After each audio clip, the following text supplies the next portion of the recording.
So we came up with the idea that we would buy other companies that had good software where venture capital put a lot of money into it, but they hadn't made it successful. And our first product we bought was Ability, and it was by Xanaro out of Toronto, Canada. And it was a it was a word processor, spreadsheet, telecom package. It competed with Lotus Symphony and Ashton Tate's framework. So you had an all-in-one 5 things. And we paid, we bought it from a bankruptcy court in Toronto, something that they spent $10 million on it. We paid 345,000 Canadian, or about 310,000 US dollars to buy this product. And then we relaunched that product. And we bought all their inventory, and they had it in a plastic box that had 300 parts. I mean, they just did amazing work. But you know, at Lotus, the folder cost us $2, and their box probably cost them $30.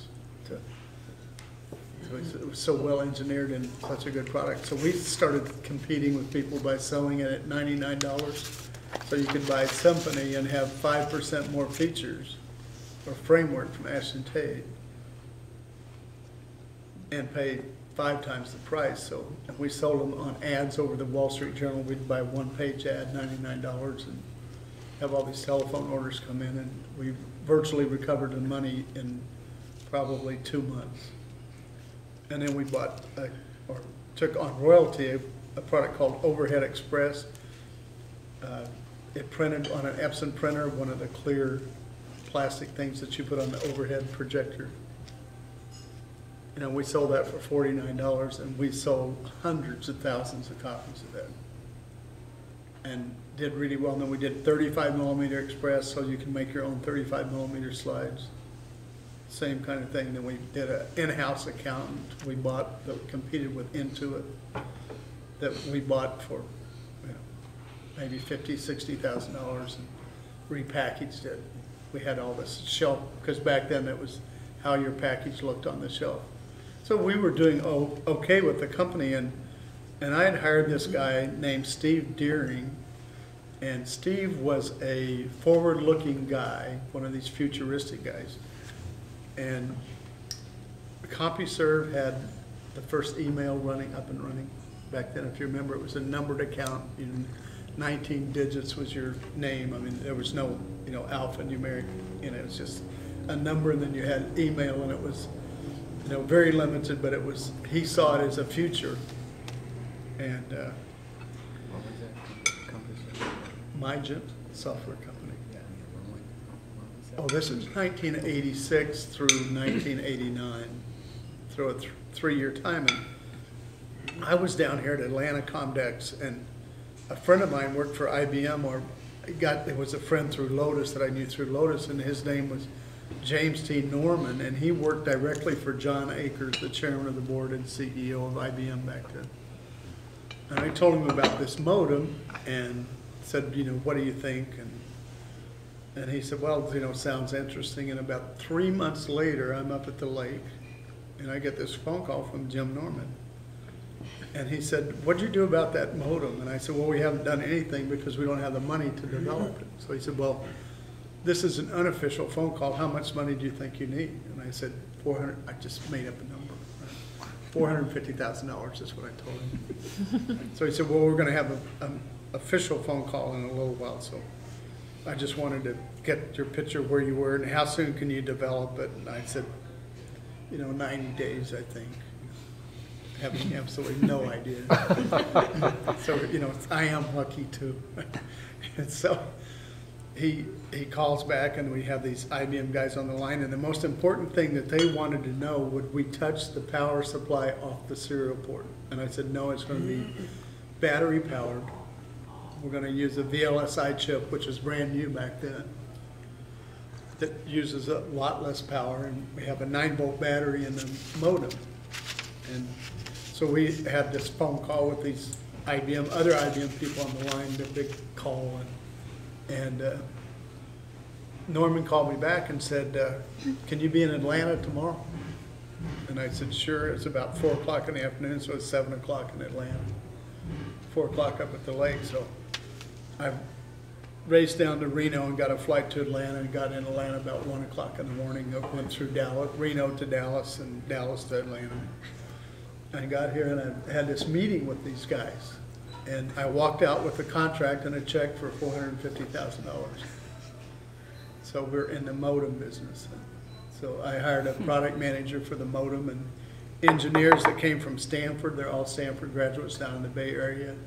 And they put together the pocket modem and it was high speed. It was 300 and 1200 back then. And it's a 212 AT212 chip from VLSI from Fairchild. And that was some of the first VLSI technology around at that time.